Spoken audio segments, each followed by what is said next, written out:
Welcome to My Career Journey, a podcast that highlights different career paths, tackles tough topics, and shares actionable tips and insights. I'm Emily. And I'm Allegra. We're your hosts and both career switchers. In each episode, we'll talk about our experiences, learn from others, and help you find happiness and success in your career journey. Let's get into it. Hi, everybody. We are so glad you're here. Today, we're sharing one of our guest episodes. It's actually the first we ever recorded, and it's with Claire Potter-Schneider.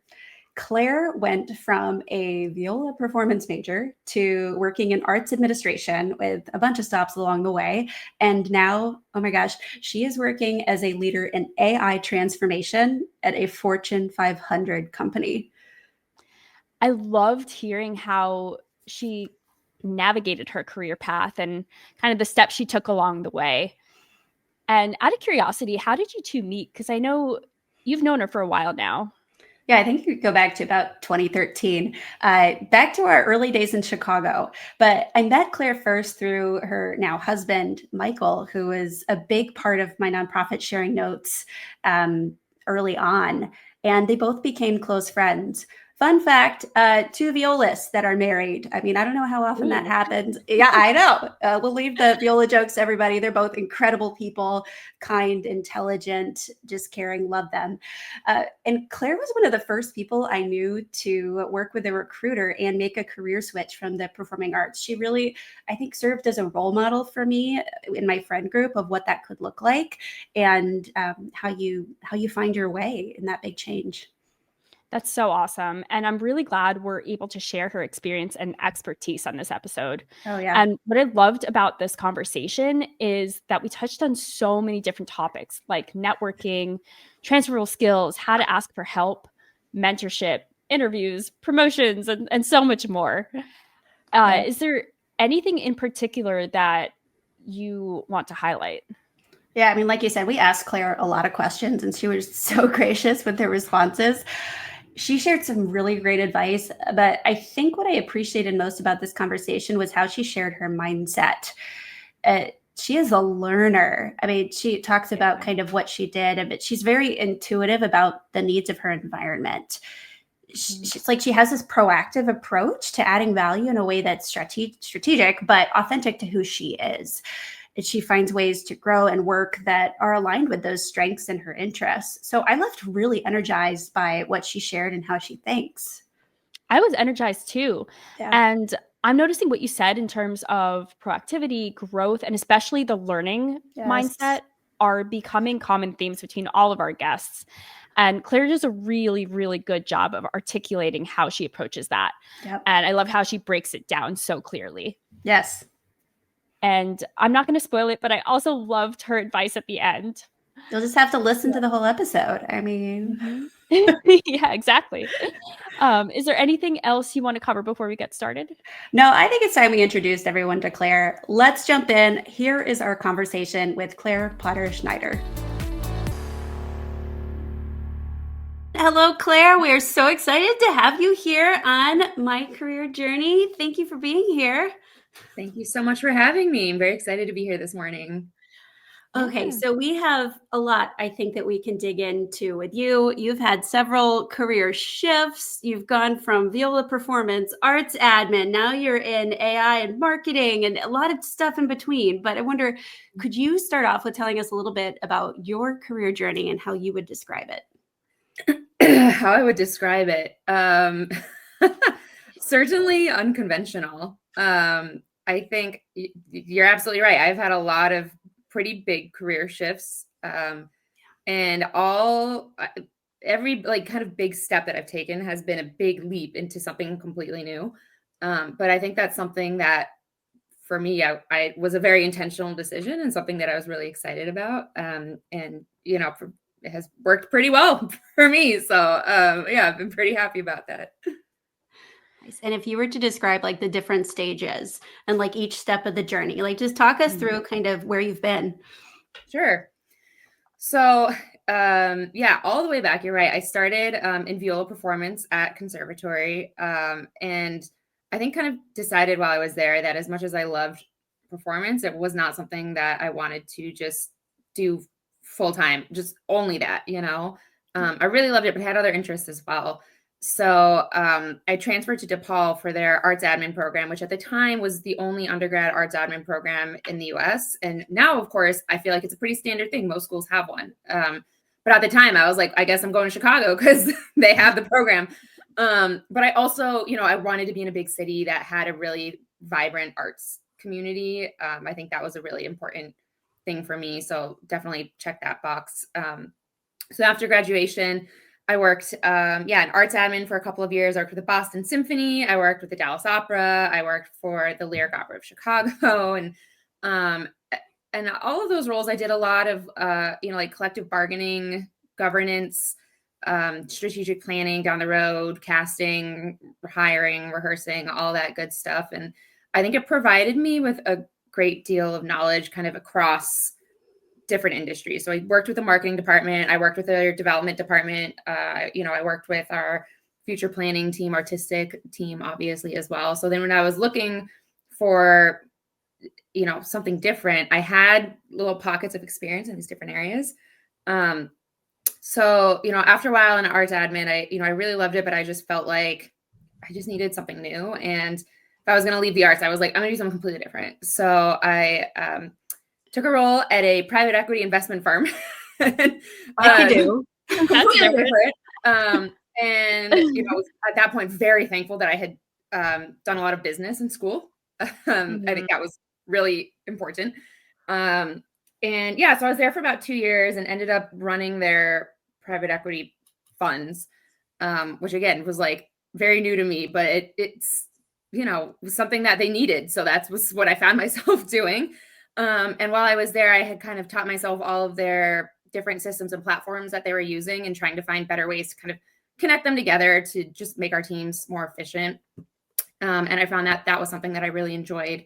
So then when I saw a role open up at Motorola in their marketing operations department, it was a brand new role and they basically just like needed someone to come in. They had a lot of people that were going out on family leave and they needed someone to come in and like be that support where everybody was out. And I was like, well, I figured all these platforms out. I can figure all those ones out. So I took that role and then, have now been at Motorola coming up on 4 years and have done a lot of different things while I've been there. So it's a bit of a twisty path. I guess starting from the beginning, how did you decide, were you specifically interested in arts admin or did you just kind of fall into that because of music? That's a really good question. It was something that I was specifically interested in. I was really fortunate at the time to have a viola professor who had a lot of knowledge of really how the industry worked. And I think he saw that this was something that I love, but not something that I was like exclusively interested in. And so he's the one who really kind of introduced me to like the world of development. And so from there, he kind of helped me figure out what my next step was going to be. Got it. And how did you kind of make the leap from arts admin to the private equity? Like, did you have a certain connection? That was probably the roughest transition I've had in my career. It was not intentional. It was not planned. I had a recruiter reach out to me. Got it. Okay. Who said, we have this role. At the time, it was like an investor relations role, and I had been working in artist relations. So there was some overlap there, but not as much as I think the recruiter thought there was. Okay. They probably just saw like that. Yeah. Yeah. They were like, this guy must be related. It was not. But I really jumping into that role really was a good experience for me to understand like really how to learn something completely new.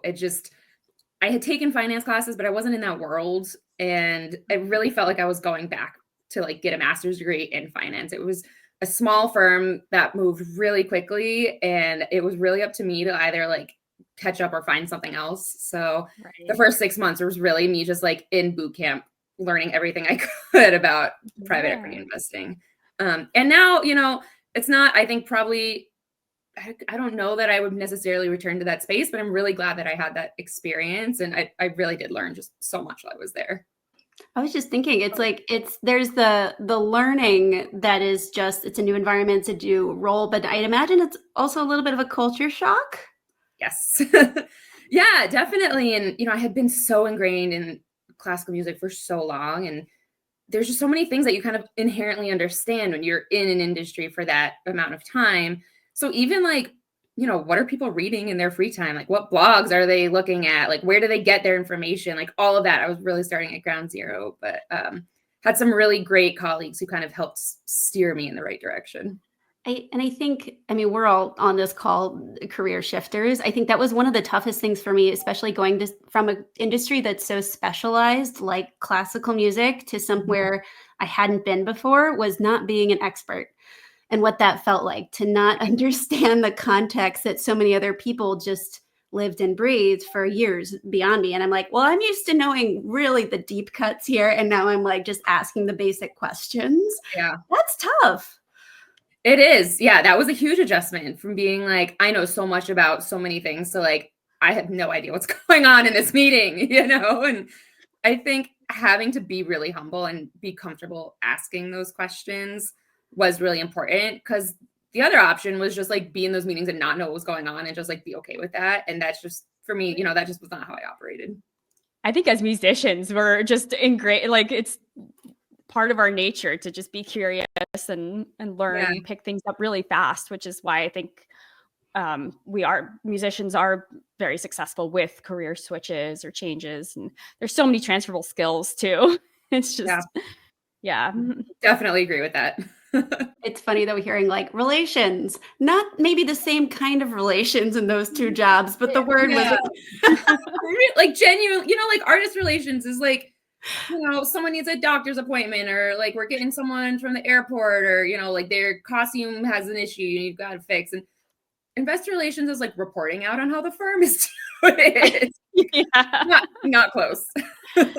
So when you were learning, like, how did you take courses? Did you just learn on the job, or what did that look like? A little bit of everything. I think that first period when I was working at that firm was like probably the 6 most exhausting months of my life, and just feeling like I was in school all day, learning from my colleagues, from the things that they were reading, almost trying to learn all these different platforms. But then I would leave work and be reading like Investing for Dummies and like trying to catch up on all the blogs that they had been recommending. And like, it really just felt like I was in school like 24 hours a day. But it paid off. I was promoted several times while I was there very quickly. And I think part of the reason for that was that they saw me come in day one and just not know what was going on and figure it out pretty quickly. So I think that was definitely something that worked in my favor. I wonder, I think there's an art of how to ask for help. It seems like you might have cracked the code a little bit there in terms of how to get the help and guidance that you need. What advice would you give to other people who are in new roles, needing that education and not sure how to ask for it? Yeah, that's a great question. I think look to the people who have been really successful in that environment and understand like how they are engaging with their career outside of work, right? So are there professional groups that they follow? Are they, members of different organizations? What are they thinking about? What are they reading? What are they engaging with?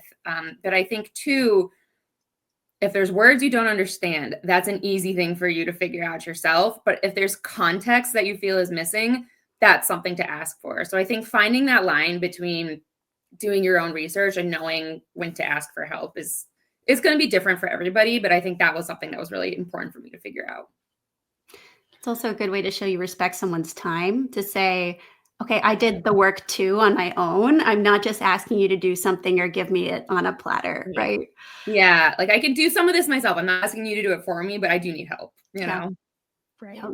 I think that helps build relationships, and it helps kind of gain trust too, which is great. And I'm curious about the promotions and how you kind of prepared for, if you had to do any extra work to prepare for those, and I guess, how that worked in your role. That's a good question.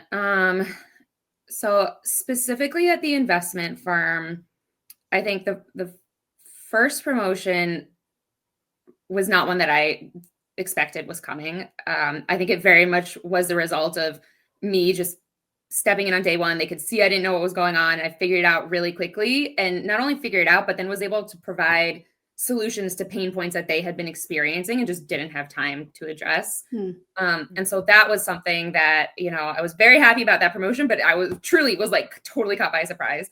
But also like so much credit to my boss at the time for like being very patient with me figuring everything out as well. The second promotion was definitely something that I had to prepare for. I think something that I did not do a very good job of when I moved to that new firm was really helping them understand what my background was and like what my skill set was and what I was good at. So when it came time for that second promotion, I did have to do a lot more work around, these are my skills. This is what I'm good at. This is what I'm interested in. This is what I would like to do. And here's the benefit to you and the company. And I think that taking it through that context was really helpful in providing the like, here's what I can do and here's how it will help you. I think it's that second piece that was really the most beneficial in that conversation. Yeah, I've personally found that I have to document everything and just like document the work that I've done, the progress I've made over time, how I've impacted the organization, my team. So I guess it's different for everyone. And every industry, right? Consulting, at least, is very linear and it's very clear of this is your track for promotion. I can't imagine being surprised. That's kind of cool. But I feel like that barely happens. Yeah. And I wonder too, it's like how much of it was space that you were creating versus a track that you were following. Those are it's an interesting difference of approach there too. Yeah. That's a really good point, and I think now at the company I'm at, it's very much big corporate. It is a little bit more structured in that sense. But yeah, I think, again, that gets to the like understanding the culture of where you're working and kind of what their expectations are. But yeah, I don't really know that any career path I have kind of started on has had like a linear, this is, what you could do. Maybe my role in finance did, but it was not a career path that I really saw myself in, which I think was part of the reason that I transitioned to something new. Right. Yeah, it is interesting. Every company is just so different. Yeah. Did you have any AI experience before going to Motorola? Is that something you learned as well? Yeah. So I had been running our marketing technology for like about 2 years. And had obviously seen the trends in the marketplace and our industry that, AI was becoming a really hot topic, that a lot of our marketing technology was starting to release different AI features. And I just kind of saw like, this feels like this is going to be something. We should probably keep an eye on it. So I started putting together some reports internally for marketing leadership around, this is what we're seeing at, the ground floor in regards to AI. And this is what it could mean for us longer term. And then we had a reorganization and we have a really incredible marketing leader right now who runs our organization. And she really had the foresight to think through what AI was going to do for marketing at Motorola. And so, I had, again, a new role that was created. And I think, there are a lot of people that I think would be a really great fit for this role at the company. But I think I had done a lot of that pre-work to kind of identify areas of opportunity for marketing already. But yeah, I guess that's kind of how I'm here. Yeah. I've heard that though is a good tip before, that if you're trying to grow in your career, identify a problem and show how you can add value to the solution, which makes sense, right? And you were proactive and thoughtful to say, this is coming up, I'm going to track it. And then it was like, it did come up and you were ready. Yeah. I think that's the biggest thing, right? Just to be ready for whatever is coming. And nobody knows your role better than you. So if you see something that stands out, like your boss may not know because you're the one that's in it. So I think that's really where, the burden of evidence is on you to be able to say, this is what we're seeing and this is why it matters. Really, try to save them that time. You were talking about how to share the value that you add and kind of what your background and strengths are to people at your company. I feel like there's an interview process where you have to do that to get the gig, but then you get in it and it's almost like there's a disconnect with that and a kind of recreation of what that story is. I find that kind of tough personally. And I love, Emily, you were like, document everything. And it's true, because it just goes by and you're like, what the heck did I even do? I'm learning from they tell like drinking from the fire hose all the time. But Claire, from your perspective, having been someone who creates a lot of value in new roles, like how has that experience been? Just talk a little through like how you broke down your story, how you found that and articulated it. Cause I think it's tough. It's very hard. And I think it's something that I've done it's like every 6 months, I go back through that exercise and try to like re-understand it through whatever current context I'm currently in. Yeah. But I think the biggest thing is understanding, this, first of all, you need to understand your skill set and what you're really good at. And then I think you also need to understand what your company or your boss or the department that you're in, what they value and how those skills apply, and then talk about it. I think that's something that can be really uncomfortable, but find the space to really highlight the things that you're good at and then demonstrate why and how you're good at that. Because, I think that's not something people aren't going to just ask you, what you're good at and what you like. That's really up to you to communicate that. So, that's something that I think is pretty important. Have you found that music's kind of helped you in any way, or like leading with the fact that you can't come from a music background? Because I felt like in the beginning when I was first transitioning, I tried to hide it because I was like, okay, it has no relation to what I'm trying to do. But now I lead with it because it makes me stand out and it makes me kind of different and people appreciate it. So I'm curious, your experience. Yeah, I really resonate with that. Same. I was like hiding it. Like, you don't want to know. This is completely irrelevant. Like, has nothing to do with what we're talking about right now. And now I'm realizing that the skills I'm using right now in my current role were directly developed at music school. Like, that's where it comes from. And same. Yeah. Yeah.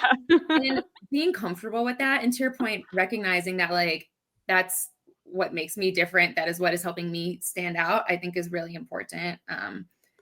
But again, I think trying to find the ways that applies. So for example, I think one thing that a background in music is really good at is helping you understand how to communicate with audiences. And in music, you're doing that non-verbally, right? So that's a challenge. But in corporate America, you get to talk, and that is awesome. It makes it so much easier, right? And so a lot of what I've been doing this year, obviously with AI, is helping upskill, retrain, help our teams understand what this is and why this matters to them. And if I just get on a call and I'm just, droning on and, this is why this is important and this is what should matter to you because this is what matters to me, like nobody cares. But finding a way to help them understand what we're talking about through a context that they understand, whether that's a current project that they're working on or a role that they're in or maybe have been in for 20 years. And now we're asking them to do it totally differently. How can we ask them to do that if we are not understanding their background? So I think that communication piece is really important. And again, right out of music school. And especially the nonverbal communication too, because I think that makes us really good at reading people, especially when we're on calls. And so we can adjust based on like their reactions, and we're very fast to like pick up on that. And I don't think everyone has that necessarily. Totally agree. Totally agree. And especially if you've had a background of community engagement and non-traditional audiences and having to adapt repertoire and then say, oh, this isn't going like we planned, change course, and that kind of real-time pivot.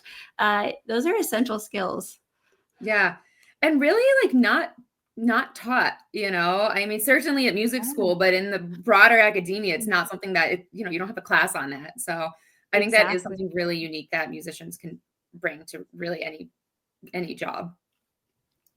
I wonder, Claire, if you had to go back and think of your like formal education, right? College or master graduate degrees, what was the most valuable thing you took from your studies? Like any course or any because I think that we can talk about like, okay, what we didn't get, but it's like, what was the thing that like really helped inform where we are now? And what does that look like for you?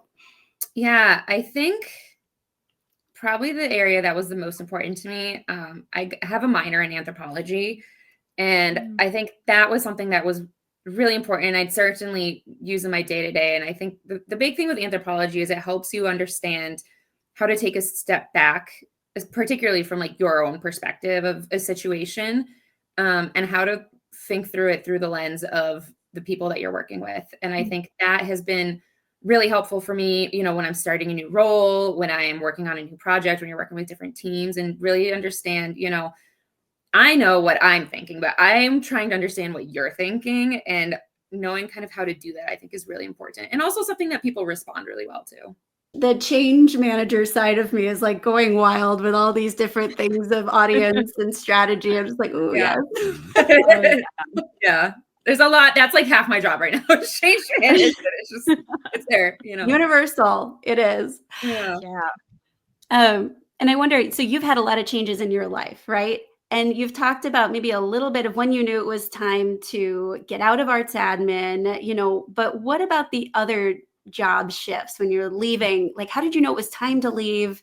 What was your process like for setting up your timeline with that? Mm-hmm. That's a good question. I think the two times that I knew was the two things that indicate to me it's time for me to leave is if I feel like I am not learning, like if I feel like there's not really any room for growth. But also if I just find that I'm just really unhappy in a role or at a company, those are tend to be two indicators that I'm like ready to go. I think I probably tend to wait a little bit too long and, kind of see where this is going to go. But I think, yeah, those are two things for me that are two big indicators. At Motorola, I will say, there's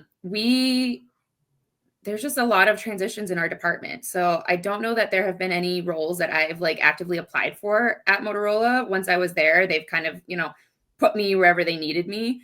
And so I think willing to be flexible and work with a team and kind of trust their vision is something that I've, learned to be comfortable with. I think it's definitely not something that came natural to me, but something that I have, really grown into. You talked earlier about mentorship and just like having people to ask for help. And did you find did you ever seek out mentorship outside of work, or did you mostly find people like within work that could kind of guide you? I love that question. I have not until I moved to Motorola had like a formal mentor, but throughout my career, and even in school, was very active in reaching out to people and asking for advice or their perspective or, whatever it may be. And, I think mentors, that's not always someone that you're reaching out to, every month, every 6 months, even every year. But someone that, if you have a question, you need advice, that's someone that you could go to. I had a call with someone recently who described it as building out your kitchen cabinet. You're going to have like different plates and cups and bowls and different, things in your kitchen. Because similarly, you're going to have people with different perspectives and different roles and from different backgrounds. And I think that is really the true value in mentorship, is having those different perspectives. And, if I'm going through something at work or have a big presentation coming up, there might be different people that I reach out to depending on that situation to kind of help me understand, I need advice on whatever this thing is. What do you think? Yep. Those connections are so important. That's how Emily and I got connected. I was exploring different things. And one of my friends said, hey, Emily's doing really cool work. She's great to talk to. I was like, okay. And Emily was gracious enough to talk to me, 4 years ago or something. I don't even know. Okay. Yeah. Yeah. And I think then if you have those, one of the things we've been talking about is we've been exploring what our career journeys have looked like, how you nurture those relationships. So it's not just a transaction. It's not just like, I need help at this point in time, but how can you continue to help one another, whether that's a mentor or a colleague? That's really powerful. Absolutely. And to your point too, when I'm at work and there's someone who I have reached out to for advice, and then a project comes through that they're on the other end of, like, I will definitely prioritize that. I think you're right. It definitely goes both ways. Yeah. And like also jobs change, but people don't. So like, who knows? It's the same with music. You never know who you're going to meet. So it's, good to, for me at least, it's been good to talk to as many people as possible. Yeah. We've been talking about some of the interview stuff a little bit, but we haven't really gotten into that. Have you been part of interviewing candidates at Motorola, or like what was your experience like going into that role in a big company? You know, it's always interesting to hear what it's like. Yeah, I think at Motorola, my experience at Motorola was probably not typical. I had 6 rounds of interviews at Motorola. Usually it's like 2 or 3. Oh my goodness. It was a lot. And I certainly felt that by the end, but it obviously has been successful. But yeah, I think for me, the biggest thing, whether I'm interviewing or I'm interviewing other people, is preparation. I think knowing what the company does, what your role will be, how it fits into the bigger picture, really important. But then also understanding, like, what are you looking for, and being comfortable to talk about that. I think those are 2 things that, we'll be interviewing someone and I'll ask them, why you want to work at Motorola, and they don't have an answer. And like, okay, well, I've got 15 other people that do have an answer for that, and then similarly, when you ask them, well, what are you looking for out of this role? If they don't have an answer, it's like, well, is that because you didn't read the job description? Do you not know what the role is, or are you just not prepared? It's just hard to say. So I think the preparation is a big thing, which, again, musicians, I think, are going to be really comfortable with that, right? That's a big thing in musicianship. Yeah, especially, I feel like it's like a performance, but it's, just different typed. Yeah, absolutely. Yes, you rehearse for your 5 minutes of glory in the audition. Elevator pitch, go. It's like the exposition of your concerto. Yeah, absolutely. It was really nerdy. I don't know. Love it. Yeah, and I think the two-way street part of interviewing is important too. And Claire, I wonder if you've done any interviews where you realized through the course of it, you're like, this isn't the right job for me, or the right company. I definitely have.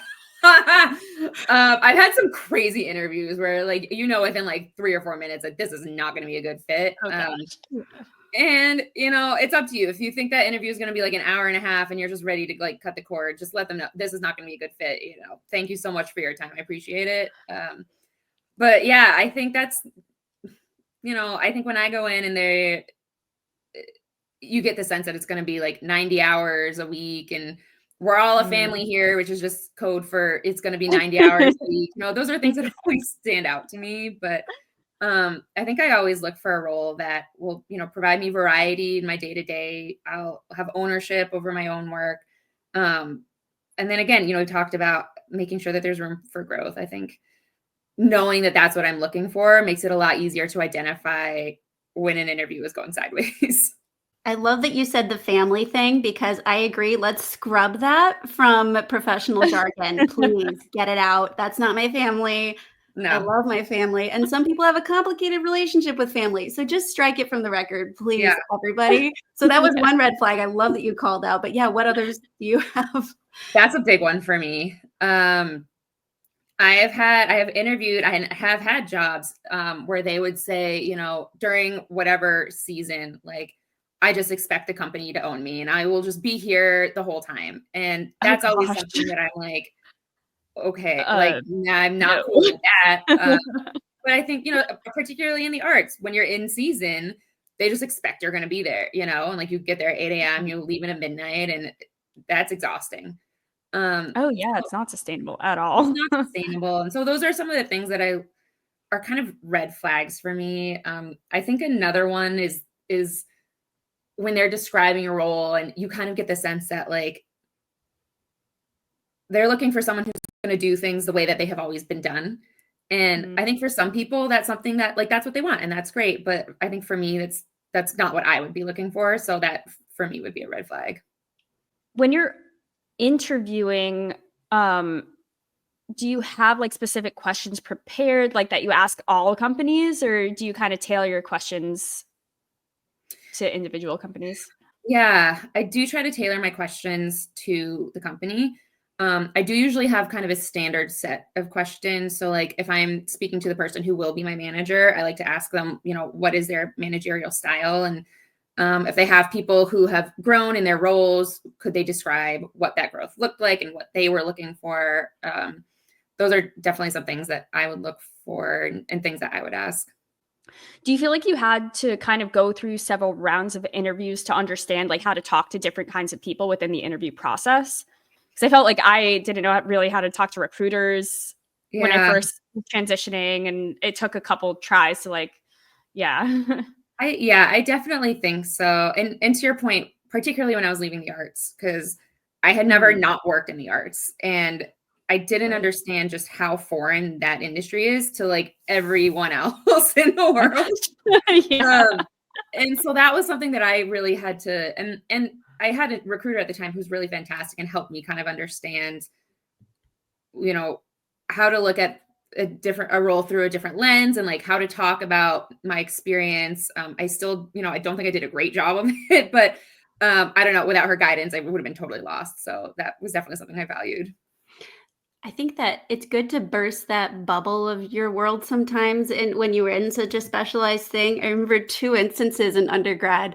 One was doing like the sorority rush at Indiana University, which was ridiculous. And they were like, "Oh, what's your major?" And I'm like, "Oh, cello performance." And they're like, "What's that?"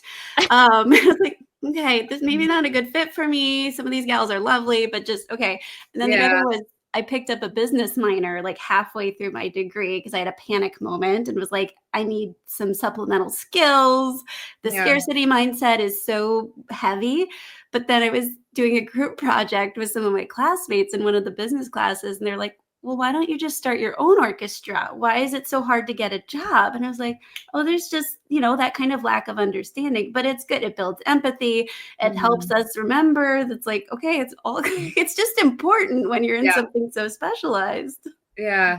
And that too, I think is a challenge, when you're really young and you're starting out in classical music, like it's like skipping straight through to med school. Like you are starting out in a specialization. And I think it's really important for all musicians, but particularly young musicians, to understand like the breadth of opportunity outside of music. And if you end up just going to performance, that's fantastic. But even in performance, when you're talking to potential donors, having some understanding of their background and the industries that they're coming from will get you pretty far. And you've talked a lot about, I guess, cross-functional is the best way I can think about, but working with a lot of different types of people in every single one of your roles and taking the time to understand what matters to them, how they like to communicate, how to connect with them. Those are universally transferable skills that I think in every industry, if everyone applied that perspective, we'd all be better off, right? Yeah, absolutely. Do you ever play music still, or? I am playing more, performing now too, more than I have in years. Oh my gosh, same. We actually had a concert last night. Oh, that's amazing. So I think that's something too that like, when I left the arts, there's a sense of like, I will never play again, but right. that's just not true. Like it's your life, it's your relationship with the instrument, and it's really up to you to make it whatever it is. And if you don't reach out, you don't audition, you don't put yourself out there, then you're not going to play anymore. But like, if that's something that you value, then don't stop doing that. You know what I mean? Oh, I find I enjoy it even more now. And it's just because I don't feel the pressure to like have to make a living off of it. And Yeah. Now it feels much more like what it was always meant to be. Just like, creative release, doing something different. Right. With my you're exactly right. I enjoy it a lot more now than I did. So wonderful. Okay. Claire, we've touched on a lot of things. Is there anything that you would want to share we haven't dug into yet from your journey? Like other people need to know. I wish something that I had known when I was going through all these transitions is just that like everything will be okay. And it truly is your career to own. If you're in a role or you're on a path that you're not happy with, then like you can make that transition. Don't wait for someone to offer something new to you. It's really up to you to make that choice. And then I think the other thing and someone said this to me about a year ago and it really stuck with me, is just to be a ruthless advocate for your own happiness and whatever that means to you, right? If that means performing or not performing or, finding extra hobbies outside of work or like taking extra classes, whatever that means. But, again, like it's your life and it's up to you to really find your own joy there. And so I think those are definitely 2 things that I have spent some time thinking about in the last year or so. Oh, I love that. There's a sense of powerful agency there too, which I think for people that are going through a tough time in their current job, or maybe transitioning and not finding the next job. That can be a tough thing, right? So I think it's good to just have a little bit of encouragement. Yeah, absolutely. Yeah. And to know you can take charge and you don't have to wait for anyone to tell you what to do. And love that. So Awesome. Claire, if people are hearing this and saying, wow, that resonates with me, I'd love to connect with Claire, how can they do that? Well, I'm always happy to connect with people. I do a lot of that myself. And if people are interested, LinkedIn is probably the best way to get in touch with me. Thank you so much for being here. And this was such a great conversation. I learned so much. It was great to talk to you. Thank you so much for having me. I had so much fun. It's really, really great to be here. Thank you, Claire. Thank you, everyone who's listening in. We appreciate you. Thanks for tuning in. Bye. Bye. My Career Journey is produced by Emily Banzap and Allegra Montanari. If you enjoy our content, follow us wherever you get your podcasts and find us on YouTube and Instagram at My Career Journey Pod. Thanks for listening.